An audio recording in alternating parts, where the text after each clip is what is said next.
Good morning. Happy Monday. I know it's raining, but we're going to make the best of the day anyway.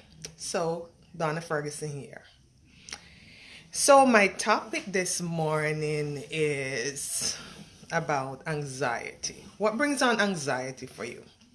So, sharing a little personal story. So, over the weekend, last week, I getting ready for work, working from home, but sometimes go out and see clients occasionally. And getting ready to do that, a neighbor called me and said, "Guess what? Someone has broken your windshield, the back of my vehicle." Now, this is the middle of Wednesday. This is Wednesday, and you know how you have your plans as to what you're going to do for the week to put food on the table and so on, and then here comes a catastrophe. I say catastrophe because driving to clients and seeing clients is one of the ways that I make a living. And when you are stranded, it does cause a problem. Now, at first I was like hungry, but then I thought about it and said, wow, you get a time to calm down and say, okay, what do I do next? What's my next thing should I do? Is the rest of the week gonna be a bus, or is it just going to be where I'm able to recover? Then I remember that under my insurance, my automobile insurance, there is a car rental service that while you're waiting for your vehicle to be fixed, you have car rentals for a number of days that is going to be in there. And I said, wow, I'm going to take advantage of this. So in doing that, the rest of my week was not a bus. And I was able to do something and also get some time to do some relaxing and self-care. Had I not had that plan on my policy, I would have to spend the rest of the week home. And then to think about it, the repairs for the vehicle won't happen until the 21st. Anyway, why am I sharing this?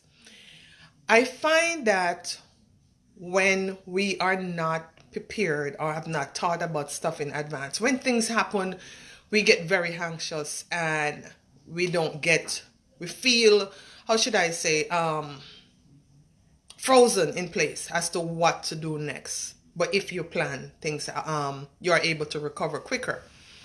So my question today is like, what keeps you up at night? What keeps you up at night? Do you know the thing that keep you up at night is the very thing that when you open your eyes the next day is gonna be the first thing that you think about? Most of the time when we are going through stuff and we are laying at night and going mulling it over in our heads as to what to do, I don't know what to do next. I find that, and many of us can attest to this, that during this time, it's anxiety is at an all-time high, where many of us can get depressed. You can feel extra anxiety, I should say. Extra anxiety. We feel where we are having weight gain. We feel like we can't do nothing. Then on top of that, you have throughout the city and throughout the country, you are being told, okay, well, stay with your family, don't go out. And from one day to the next, a parent don't know whether there is going to be school, how to plan for that. And that brings anxiety up and up. But in all of this, I realized that it is important for you to just take a breath and try to evaluate, what can I do next? What can I do to make sure when these unexpected things come, it doesn't blow us out of the water. It doesn't make us do things, quick judgment where we are making lifetime decisions in a moment, but where we can say, okay, I have planned for that, so I don't have to worry quite so much right now. An example of this, many of us is, for the past year, when you hear about a lot of things that are happening, on top of the list is probably a job loss. In this time, I've heard that divorce have skyrocket, and not on top of that also is a lot of news about debt. And then when it started, it close home, and then you're hearing about people that are in the same age group as you, and you're wondering, oh my God, have I done enough? Have I planned enough? What am I gonna do? And you start to get anxious too because you're hearing those news. If you can identify with this, put a like, put a comment. Tell me what makes you anxious. Anyway, one of the things that I had found that really helped during this time for me is to actually try to say, do some self evaluation, some self care, and also see what I can do best to recover when it comes to income, thinking about the next step in my life, not trying to sit down and wait to see, okay, is everything gonna get back to normal? As you see, there's no normalcy back to where we were. We always have to think about what can I do next. Keep moving, even although you are afraid, even although you are wondering, how am I gonna make it? How is my family gonna adjust? A few things that I really want to say, implore on, is to think about like having some kind of self-care. Many of us are working from home, and you are in the home and you are working from morning to evening. You shut off your computer in the evening and you move into a next section of the house, and you have not gotten outside to get some fresh air. I implore you, go out, get some fresh air, get some exercising, eat properly. Eat properly. I know sometimes I'm an emotional eater. When I'm stressed, I tend to eat more and wanna. When I'm relaxed, I'm just feel like, okay, let me reward myself for the day. But what I'm rewarding myself with is not necessarily the best thing. So proper nutrition is helpful. Something that I want to talk, I mentioned about job loss. And, if you think about job loss in an also where there's one income or two income, it does have an impact as how, you carry on life. And when there's a job loss, the panic comes up more. The stress comes up more. What am I gonna do? Have I planned enough? I talked about this before. Do I have some emergency funds put aside? Am I gonna wait for the next crisis to happen before I start to plan? Or am I gonna take a lesson from this and say, you know what, maybe the extra dollars that I might be want to spend lavishly, maybe I should put it aside for that emergency. I'm not saying to give up on the joys of life. I'm saying enjoy some, but still also plan ahead. Another thing that I want to talk about, as I mentioned, divorce.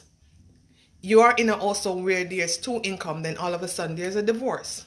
There's splits of asset. There is not to mention the emotions that we are going through in going through a divorce. Being able to say, okay, now I'm in a also where it is one earner, and then on top of that I have children. How do I maneuver that? Did I plan enough? Where's my retirement? What is it that I'm going to do? And then the next thing you hear of death. We're hearing it all the time. But have you planned properly? Have I planned properly? Did we take the time to say, at this time to relook at those of us who have insurance in place? Have I taken the time to look at it? Do I have enough? Did something change from the first time I had it until now? Is the people I have as beneficiary on it, are they still around? Do I want to change it? If there's a death, if there's a divorce, we need to look back at what we have in place. For those who don't have any planning in place, it is not too late to start.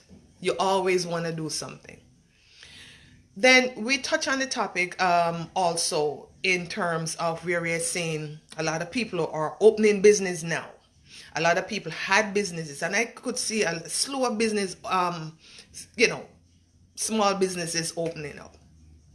And what I find that happens is that we put all our resources in the business. And I've seen cases whereas everything goes into the business and then this crisis happens.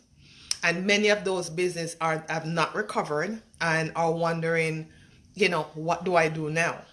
What I want to say to you, yes, while you plan for your business, Also plan and remember that at one point in life, you're not going to be able to work.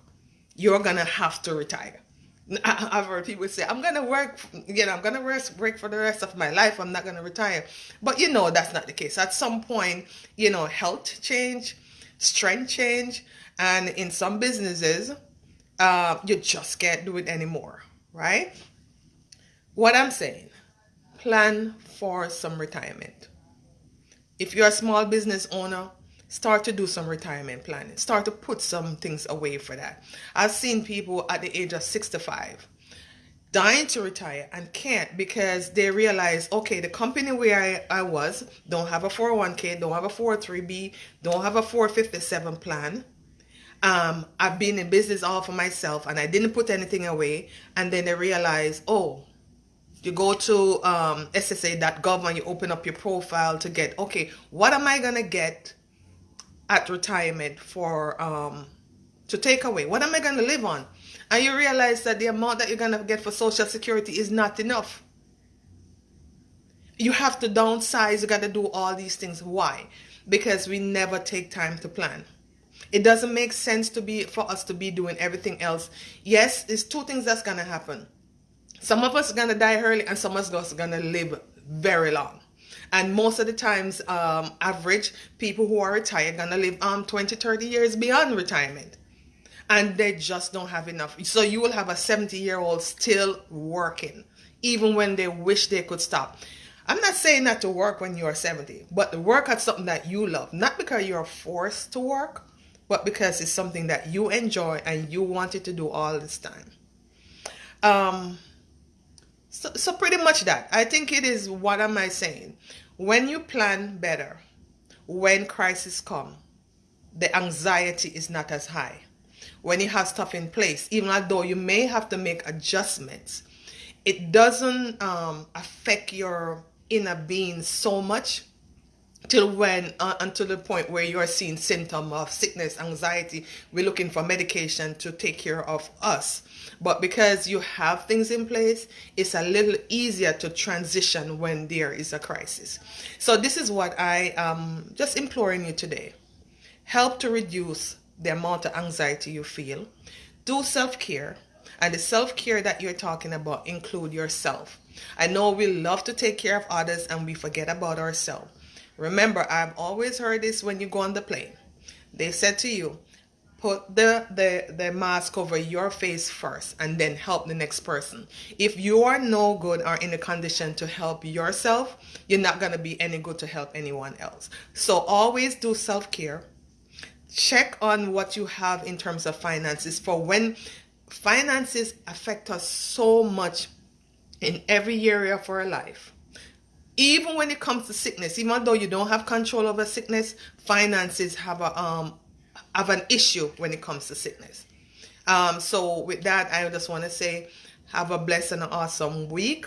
Find some time to do some self-care, take care of yourself, and take some time to say, okay, let me look at what's going on in the area of financial and planning. So when a crisis happen, I am not panicking all over the place.